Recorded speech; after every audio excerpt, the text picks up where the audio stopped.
Pagpanghangkat sa seguridad, kakakulang sa mga gamit sa Municipal Bantay Dagat sa Nguton, mayor nga rason sa kapaslawan nga mapauntat ang illegal fishing sa banwa suno sa isa sini ka miyembro. Si John Sala nakatutok, eksklusibo.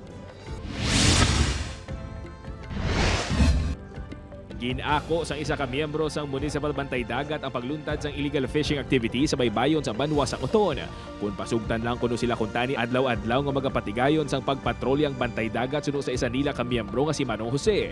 12 tanan ka mga bantay dagat ang yara sa banwa sa Nguton kag nakaschedule ang ilang pagpatigayon sa operasyon. 4 ka miyembro sang bantay dagat kag 2 ka pulis ang nagaupod sa ilang pagpatrolya.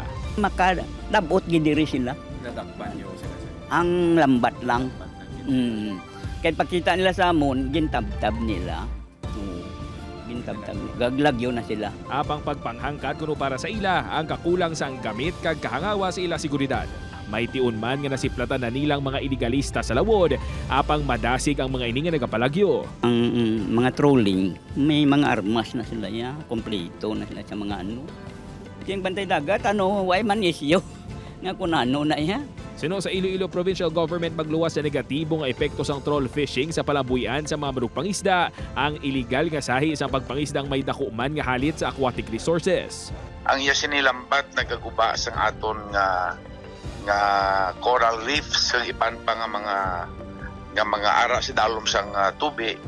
Kag wala ini sang pili kay ti nagaguyod ini kinakaras niya ang aton bottom no sang aton baybay.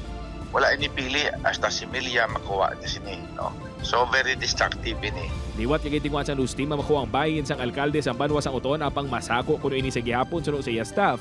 Nagpamalibad man ang Municipal Agriculture's Office nga maghatag sang pahayag. Upod kay Hans Disierto, John Sala, 1 Western Visayas.